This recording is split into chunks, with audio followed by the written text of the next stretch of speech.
Hello friends, how are you? In our last class, we started about hydropower. We started about hydropower, that is moving water, and in which we studied about the power of moving water in rivers. And in that we studied that the hydropower make various structures like the plain, valley, delta, etc. by rivers. And we also studied about the destruction power of rivers, that is sometimes during the flood the power of moving water becomes destructive, and that can cause loss of human life and also properties.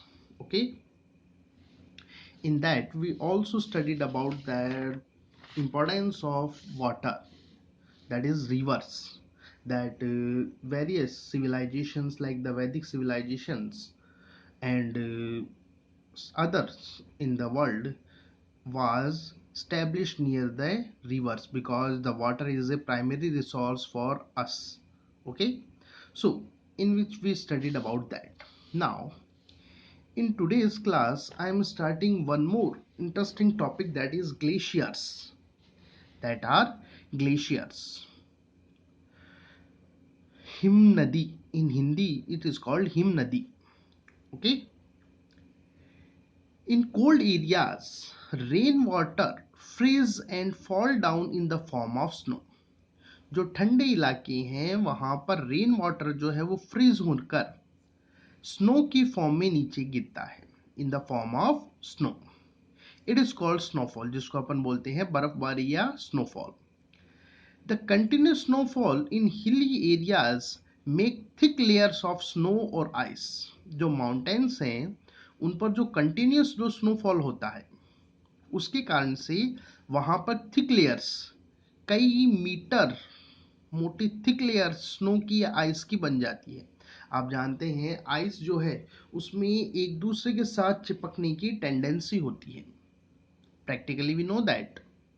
घर पे अपन कई बार use करते हैं, मतलब जैसे दो ice के pieces, उनको दोनों को एकदम बिल्कुल पास में आप करते हैं तो after some time they will join, वो एक दूसरे के साथ चिपक जाते हैं इस तरह से जैसे कि कभी वो अलग थे ही नहीं. तो ये वाटर की कुछ टेंडेंसी है यहाँ पर. तो यहाँ पर जो स्नो गिरती है वो एक के ऊपर एक लेयर्स जो है वो एक दूसरे के साथ चिपकने से वहां पर थिक लेयर्स फॉर्मेशन होता है. Later on these thick layers of ice starts moving downward. Time passing के बाद ये जो थिक लेयर्स हैं आइस की वो नीचे की साइड में ग्रेविटेशनल फोर्स जो है उसके कारण से नीचे की साइड में आना स्टार्ट होती है. होता क्या है, जैसे विंटर सीजन है उसमें रेनफॉल स्नोफॉल हुआ. स्नोफॉल होने से वहां पर विंटर सीजन्स में थिक लेयर्स बन गई. अब थोड़ा सा हीट मिलने पर, जैसे कि समर आ गया या जो अर्थ सरफेस से जो उसको हीट मिल रही है, क्योंकि नीचे अर्थ सरफेस में तो हीट है ही ना, तो उसके कारण से जो लोअर बॉटम साइड है, आप इसको इस तरह से समझ सकते हैं, like this is the ice, that is A thick layer of ice. Okay, ये अर्थ की सरफेस है. यहां से जो हीट इसको मिल रही है ये हो सकती है, या ऊपर से जो सनलाइट इसको मिल रही है उसके कारण से बॉटम साइड की जो आइस है वो थोड़ी मेल्ट हो जाती है.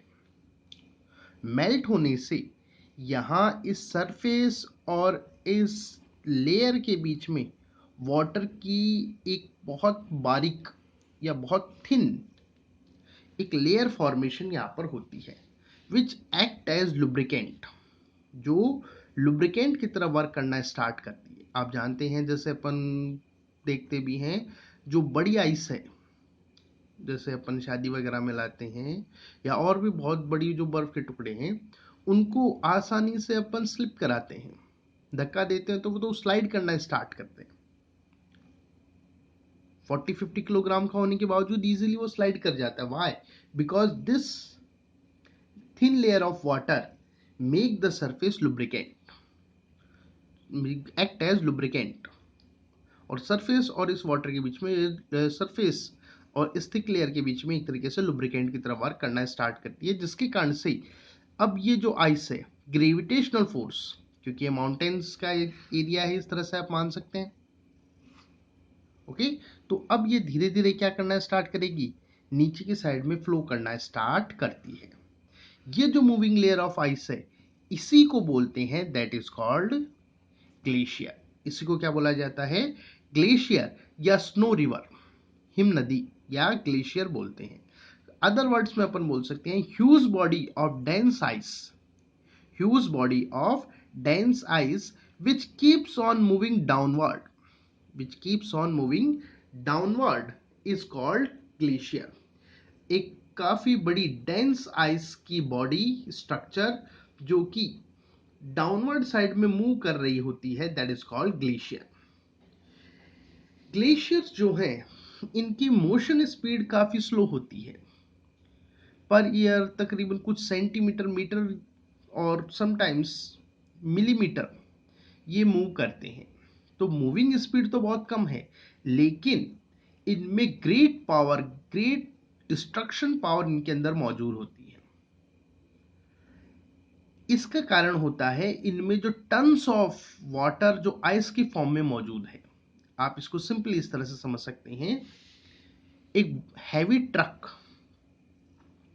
अगर स्लो स्पीड के साथ भी जाकर किसी दीवार के साथ टकराए तो उसका डिस्ट्रक्शन कंपैरेटिवली एक बाइक जो एक स्पीड के साथ आ रही है उससे के मुकाबले बहुत ज्यादा है।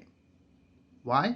Because the truck is an heavy object, is a heavy object, and you know that momentum, in class 9th we studied that momentum। तो यहाँ पर काफी ज्यादा आइस इसके अंदर होने के कारण से इसमें काफी ज्यादा मोमेंटम होता है, तो इसलिए जो भी इसके रास्ते में आता है, जैसे मान लीजिए रॉक आ गई, तो ये एक तरीके से उसको ग्राइंड कर देता है, पीस देता है और फाइन पाउडर फॉर्म में उसको कन्वर्ट कर देता है। Got it? दूसरी साइड में अपन देखें तो ग्लेशियर्स जो है that are the origin of big rivers. वो बिग रिवर्स जो हमारी बड़ी बड़ी रिवर्स हैं उनके ओरिजिन का प्लेस है। चाहे आप गंगा की बात कर लें, चाहे आप यमुना की बात कर लें, Brahmaputra, Sindhu, all of these जो बिग रिवर्स हैं, all of these are originated from glaciers. But now it is they are destroying, लेकिन आज के टाइम पर ये डिस्ट्रॉय हो रहे हैं। क्यों हो रहे हैं उसकी अपन बात करेंगे। तो अपन ने बात की due to the large size of the ton of the ice, glaciers have great power, they grind huge rocks into fine powder। Glaciers are origin of the big rivers like the Ganga, Yamuna etc। Nowadays they are destroying by global warming। लेकिन आज के time पर ये global warming के कारण से destroy हो रहे हैं। Now what is the global warming? The average temperature of earth is continuously increasing। अर्थ का जो एवरेज टेम्परेचर है वो कंटिन्यूसली इंक्रीज हो रहा है। This is called global warming और ग्रीन हाउस इफेक्ट। इसी को अपन क्या बोलते हैं, ग्लोबल वार्मिंग या green house effect. Got it? Now the question come in our mind, why which factors are responsible? Carbon dioxide, methane, oxides of nitrogen and sulfur, CFC etc. are responsible for it, that means global warming। Due to the global warming less snow is forming। Global warming के कारण से जो mountains हैं उनमें snowfall कम हो रहा है और मोर आइस इज मेल्टिंग, और ज्यादा आइस पिघल रही है, जिसका रिजल्ट ग्लेशियर्स की साइज कंटिन्यूसली डिक्रीज हो रही है। और ग्लेशियर्स की साइज डिक्रीज होने से जो रिवर्स है उनमें वाटर कंटेंट ज्यादा हो गया, और वाटर रिवर्स में वाटर कंटेंट ज्यादा होने से जो सी लेवल है, सी में जो वाटर लेवल है वो इंक्रीज्ड हो रहा है। many cities situated in the coastal region are gradually submerging in water। बहुत सारी सिटीज जो कि कोस्टल समुद्र के किनारे जो हैं वहां पर सिचुएटेड है वो धीरे धीरे सबमर्ज्ड होती जा रही है, डूब रही है वाटर में। जैसे for example the Dwarka city of India has submerged in water many times. जो आज जो अपन द्वारका देखते हैं गुजरात में जो सिचुएटेड है वो द्वारका नहीं है जो अपन बोलते हैं कि लॉर्ड श्री कृष्ण जी ने बसाई थी। वो बहुत डीपर, पहले के टाइम पर वो इलाका जो था that was upper side, but due to the global warming the water level of oceans is continuously increasing and because of that it was submerged. उसके बाद नई बनाई गई, वो भी सबमर्ज हो गई, फिर बनाई गई, फिर सबमर्ज हो गई, तो मैनी टाइम्स कंस्ट्रक्शन उसका हो चुका है। और अभी भी ग्लोबल वार्मिंग के कारण से वाटर लेवल बढ़ता जा रहा है, तो again the same event will occur in future. Okay, that is the question can ask, that is what is glaciers, glaciers क्या है। ओके, या ये ग्लोबल वार्मिंग का ग्लेशियर्स के ऊपर क्या इफेक्ट है, ये यहाँ पर क्वेश्चंस बनता है। Now second is oceanic current. Oceanic current मतलब जो ओशंस में जो धाराएं हैं, वाटर का जो फ्लो है, उसके बारे में बात करें। ओशंस जो है उनसे हम ओशंस की पावर को हम थ्री फॉर्म्स में देखते हैं। एक आती है वेव्स, दूसरे हैं ओशनिक करंट्स, और थर्ड है tides. First is waves, second is oceanic current and third is tides. Okay, तो सबसे पहले अपन वेव्स की यहां पर बात करेंगे। Oceans are big source of water. Most of the water on the earth are found in oceans. Ocean जो है वो वाटर के बहुत बड़े सोर्सेज हैं। ज्यादातर वाटर जो अर्थ पर पाया जाता है वो ओशियंस के अंदर होता है। Because of the big size the sea and oceans are always look same. बहुत बड़ी साइज होने के कारण से ये हमेशा एक जैसे दिखाई देते हैं, काम काम यानी कि शांत दिखाई देते हैं। ना तो इनमें रिवर्स के जैसे फ्लड कंडीशंस आती है, ना ड्रॉट कंडीशंस आती हैं, because they are very very big size objects of very very big source of water. Okay, now due to effect of air the sea water rise up and down, that is forms wave। जो air जो उसके ऊपर से motion कर रही है, उसके कारण से वाटर का लेवल अप डाउन होता है, जिसको अपन वेव्स बोलते हैं। तो वेव्स का फॉर्मेशन ये करते हैं। वेव्स जो हैं that is a form of energy of oceans. Okay, sea waves become destructive when earthquake और स्टॉर्म्स ऑकर और वोल्केनो ब्रस्ट। ये वेव्स जो है वो नॉर्मली तो बहुत अच्छी दिखाई देती हैं, बहुत बढ़िया लगता है देखने में, लेकिन they are destructive also when earthquake and storms like the cyclones, hurricanes और volcano, underground water volcanoes burst, तब इन वेव्स में काफी ज्यादा पावर या डिस्ट्रक्शन पावर काफी ज्यादा हो जाता है। Got it? Now let me move to the our main topic, that is oceanic current. That is an important execution for our exam. The second form of power of sea is oceanic current। जो second form है वो सी water की, अब यहाँ पे ध्यान रखना सी ocean ई की बात की जा रही है यहाँ पर। Okay, the second form of जो सेकंड फॉर्म है वो है oceanic current. Oceanic current can also called river flowing in the sea. ये क्वेश्चन यहाँ पर बनता है। These are also called river flowing in the sea। इन्हें क्या बोला जाता है? जो सी है उसके अंदर फ्लो होने वाली river. Got it? The water flows, minute,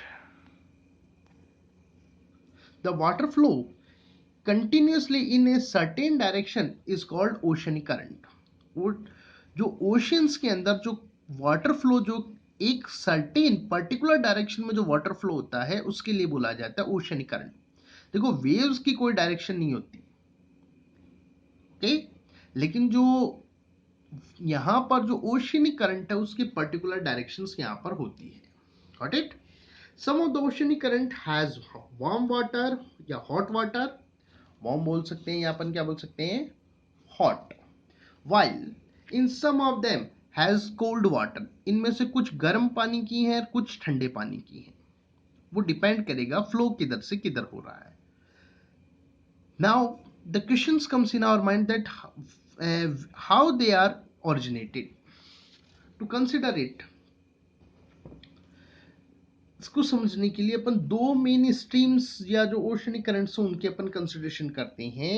एक तो है गल्फ स्ट्रीम और एक जो अंटार्कटिक स्ट्रीम्स के बारे में जो अपन बात करते हैं, that is equator. I know my drawing about the geography is so bad, but let me clear you.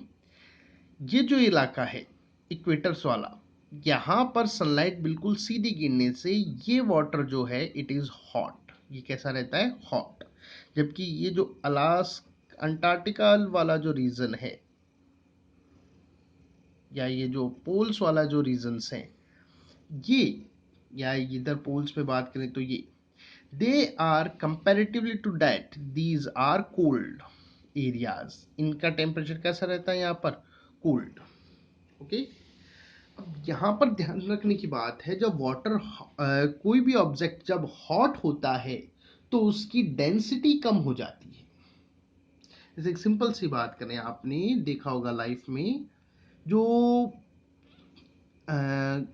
जो अपन देसी घी की बात करते हैं, वो जब सॉलिड या सेमी सॉलिड कंडीशन में होता है तो उसका फ्लो बहुत कम होता है. लेकिन जब वो काफी ज्यादा गर्म होता है तो वो बिल्कुल पानी की तरह इजीली फ्लो करता है. Got it? तो यहां पर भी बिल्कुल वैसा ही है. यहां पर ये जो हॉट वाटर है, ये कंपैरेटिवली इसकी डेंसिटी कम होती है, जबकि कोल्ड वाटर की डेंसिटी ज्यादा होती है. इसीलिए अगर अपन कभी भी किसी भी ऑब्जेक्ट में हॉट और कोल्ड वाटर लें, तो हॉट वाटर हमेशा अपर साइड में होता है और कोल्ड वाटर हमेशा डाउन साइड में होता है. One suggestion for you, topic set करे है, जो विंटर सीजन है उसमें अपन गर्म पानी से नहाते हैं, तो ध्यान रखना कि कहीं आप केवल ऊपर हल्की सी अंगुली यही हॉट वाटर आपने डाला और ऊपर थोड़ा गर्म है तो आप वो गर्म हो गया. क्योंकि अगर आपने यहाँ से वाटर इनटेक किया, तो I think now you can understand what will be happen with you in during the winter of December. Okay. तो ये यहाँ पर थोड़ा सा कंसिडरेशन ध्यान रखना, हॉट वाटर हमेशा अपर साइड में होता है, कोल्ड वाटर हमेशा डाउन साइड में. ये वाटर की टेंडेंसी है. तो यहाँ पर हॉट वाटर अपर साइड में होने के कारण से यहाँ पर वाटर की जो डेंसिटी है वो कम हो जाती है, और ये वाटर जो है, ये वाटर पोल्स वाले रीजन्स की तरफ फ्लो करना स्टार्ट करता है.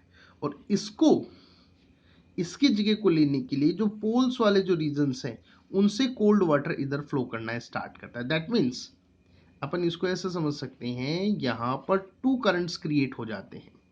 एक तो ये हॉट वाटर का, और एक बन जाता है ये कोल्ड वाटर का, जो एक पर्टिकुलर डायरेक्शंस में ये फ्लो करते रहते हैं.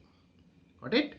तो we can say that the oceanic currents, ये जो ओशनिक करंट्स है ये अराइज होते हैं, बनते हैं due to the difference in temperature and density of water. Got it? Clear? Now let me read it. Oceanic current arise due to difference in temperature and density of water of different places. When the water of a certain place becomes warm or hot, it moves up. किसी भी जगह का जब water गर्म हो जाता है तो वो मूव अप करता है, ऊपर की साइड में उठता है, मतलब राइज अप होता है, and create low pressure at that place, और उस जगह पर लो प्रेशर क्रिएट होता है. The cold water from the surroundings move to that place. जो नियर बाय जो एरियाज है उनसे कोल्ड वाटर, सराउंडिंग्स का कोल्ड वाटर उस प्लेस की तरफ मूव करता है. This process set a movement और करंट इन सी वाटर. ये जो प्रोसेस है, यानी कि हॉट वाटर का ऊपर होना और पानी फ्लो करना, नीचे उसकी जगह पर कोल्ड वाटर का आना, दैट क्रिएट ए मूवमेंट, जिसको अपन बोलते हैं करंट इन सी या oceanic current. Got it? Now the importance. Oceanic current strongly affect human life. Oceanic current जो है वो ह्यूमन लाइफ को स्ट्रांगली अफेक्ट करता है. द हॉट स्ट्रीम और current make the area, coastal area hot, while the cold stream keep that place cool. गर्म hot stream जो है वो उस प्लेस, कोस्टल रीजन को या उस प्लेस को गर्म रखती है, जबकि जो कोल्ड स्ट्रीम है वो उसे ठंडा बनाए रखती है. फॉर एग्जाम्पल, जैसे सिंपल सा एक क्वेश्चन जियोग्राफी में बोला जाता है, विंटर सीजन में जो यूरोपियन कॉन्टिनेंट है, यूरोप जो है, उसके जो कोस्टल रीजन्स है वो फ्रीज आउट नहीं होते, फ्रीज नहीं होते, जबकि उसी टाइम पर जो अमेरिका जो उसका बिल्कुल फ्रंट साइड में है, अलास्का वगैरह, या जो उसकी कंपेरेटिवली उसी साइड, मतलब उसी जो लैटिट्यूड अपन बोलते हैं उसी पर प्लेस्ड जो अदर साइड्स हैं वो फ्रीज्ड हो जाते हैं, उनके किनारे जम जाते हैं। Why? Because of Gulf Stream, जो अभी अभी अपन ने डिस्कस किया, ये इस तरह से यहाँ से मूव करती है, तो यूरोप के जो इलाके हैं उनको फ्रीज होने से रोकती है। तो ये that is the importance of in our human life. Got it? Second, wind passing over the hot stream take lots of moisture and cause rain in high altitudes। जो यहाँ से जो एयर मूव करती है, विंड जो यहाँ से चलती है हॉट स्ट्रीम के ऊपर से, वो काफ़ी ज़्यादा मॉइस्चर एब्जॉर्ब करती है और जो हाई एल्टीट्यूड से यानी कि माउंटेन्स के अंदर रेनफॉल का कारण बनती है। Got it? Temperature, third one, that is temperature variations created on those areas where hot and cold stream meets. जहां पर कोल्ड और हॉट स्ट्रीम्स मीट होती हैं, मिलती हैं, वहां पर बहुत एक तरीके से टेम्परेचर वेरिएशंस क्रिएट होते हैं। That places are birth place of storms like hurricane and typhoon. ये जो जगह है जहां पर हॉट और कोल्ड स्ट्रीम्स मिलती हैं, that are the place of hurricanes and typhoon type के जो स्टॉर्म्स हैं उनका प्लेस। जैसे फॉर एग्जांपल ये जो यूरोप और अमेरिका के बीच का ये वाला जो रीजन है, यहाँ पर हॉट और कोल्ड स्ट्रीम्स मिक्स होती हैं and that is the place of hurricanes. Similarly यहाँ पर जो एशिया के साइड में, जापान वाली जो साइड है, उस साइड में भी सेम ये इवेंट होता है, तो वहां पर अपन बोलते हैं दैट इज टाइफून। तो साइड हरिकेन और टाइफून वैसे तो एक ही चीज होती है। तो that is created by, okay, oceanic current also affect the operation of the ships. जो शिप्स वगैरह हैं हमारे जो नेविगेशंस के लिए, उनको भी ये अफेक्ट करता है। Got it? अंडरस्टैंड और नॉट?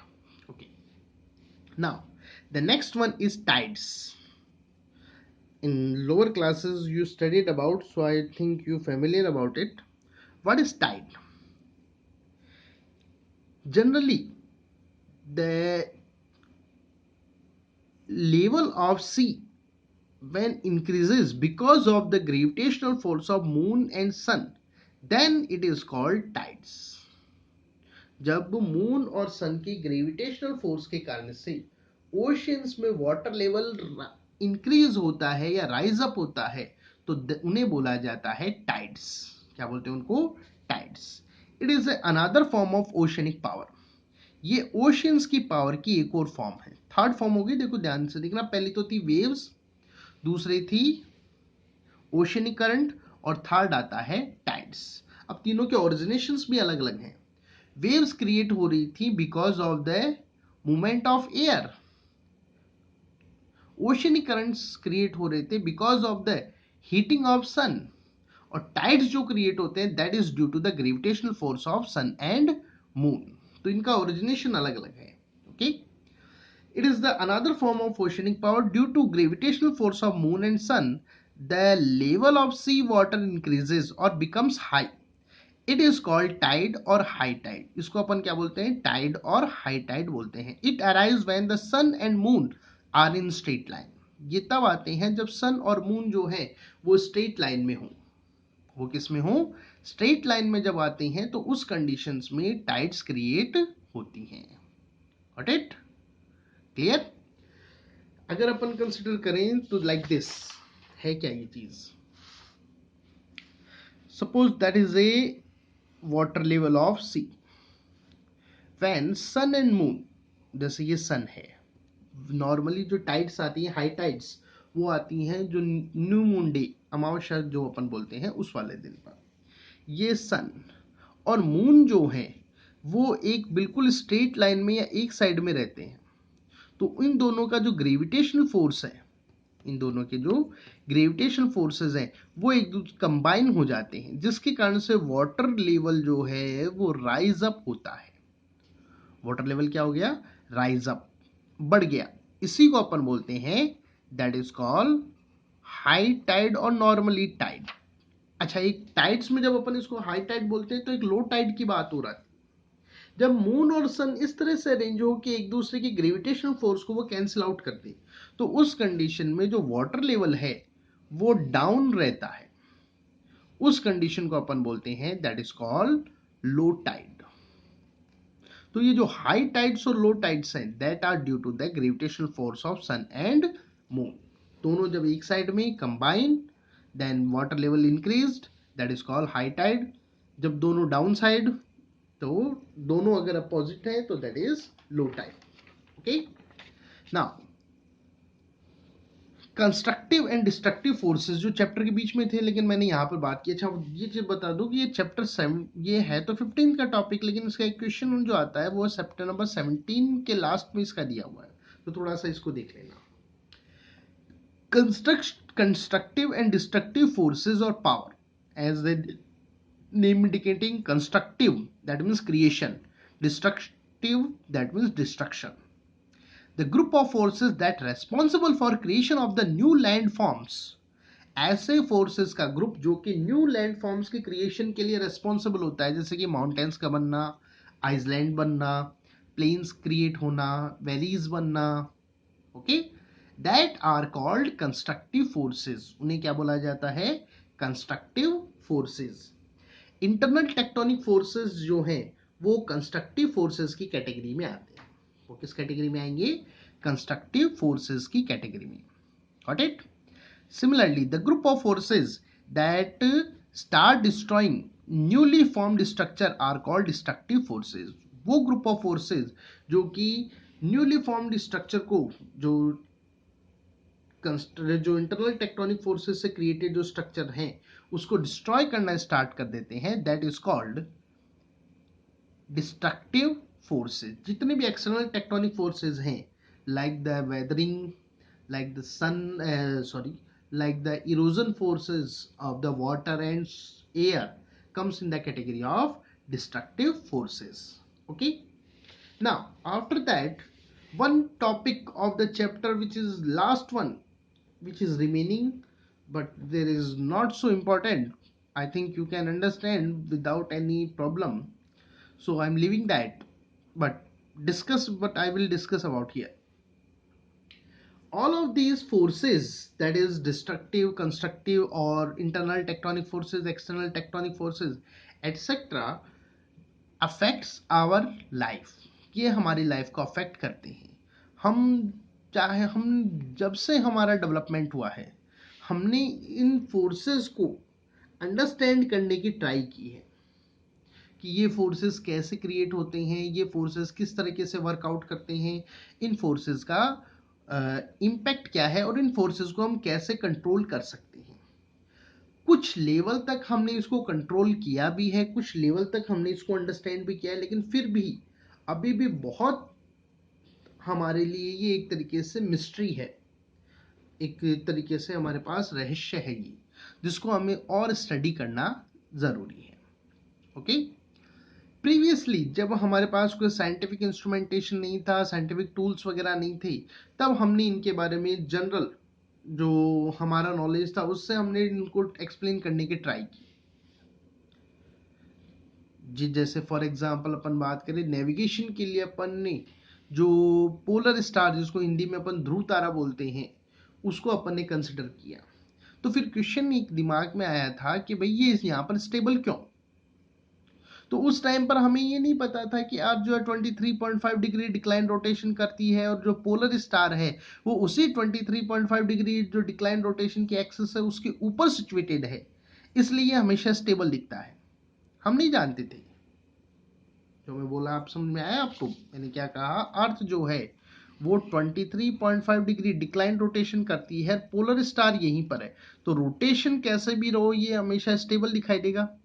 लेकिन हमें इसके बारे में कोई जानकारी उस टाइम पर नहीं थी, तो इसलिए हमने उस चीज़ को समझने के लिए जो हमारे जो एक तरीके से मैथ एक स्टोरी हमने डेवलप की, जिसमें राजा ध्रुव सॉरी राजा जी का नाम भूल रहा हूँ मैं, उनका सन था ध्रुव, भगवान की वो पूजा करता है और फिर बाद में उसको वगैरह वगैरह, you can better understand by our old parents, that is grandfather, mother, वो उसकी स्टोरी आपको अच्छी तरह सुनाएंगे, क्योंकि मेरे को इतना पता नहीं है, लेकिन हमने उनको एक्सप्लेन करने के लिए ट्राई किया। इसी तरह से एयर को समझने के लिए हमने एक गॉड, जिसको अपन वरुण देवता बोलते हैं, वो क्रिएट किया। रेनफॉल के लिए अपन ने इंद्र के बारे में कंसिडरेशन किया। अर्थ के ओरिजिनेशन, अर्थ पे लाइफ का क्रिएशन, उसके लिए डिफरेंट काइंड ऑफ गॉड्स, वो हम सबने उनको क्रिएट किया, जिनकी बेसिस पर हमने अर्थ पर जो भी क्रिएशन है या जो भी चीज़ें हैं उनको कैसे होती है, क्यों होती है, उसको जवाब देकर हम अपने आप को सेटिस्फाई करें किया। Okay, but now as we are getting knowledge about all of the natural events from the science, now we can understand, or we are thinking that how these systems are working. जैसे जैसे आज हमारा knowledge बढ़ता जा रहा है, हम धीरे धीरे इन चीज़ों को समझ रहे हैं कि ये जो सिस्टम्स हैं, यानी कि जो फोर्सेस हैं, नेचुरल फोर्सेस, वो किस तरीके से वर्कआउट करते हैं। Got it? एज और इसी नॉलेज के साथ हमने नेचर को समझने के साथ साथ नेचर को कुछ लेवल तक अपन कंट्रोल करने भी लगे हैं। जैसे फॉर एग्जांपल, डैम कंस्ट्रक्शन करके हमने फ्लड, जो हाइड्रो पावर है, डिस्ट्रक्टिव नेचर को हमने कंस्ट्रक्टिव फॉर्म में कन्वर्ट कर दिया बाय मेकिंग द डैम्स। हमने डैम्स से बाद में इलेक्ट्रिसिटी जनरेशन और रिवर कैनाल सिस्टम्स डेवलप करके इरिगेशंस वगैरह, वो सब चीज़ें हमने क्रिएट की। Got it? So that is a form of our knowledge which is helping in survival of us. Okay, I think, hope you like this. Thank you.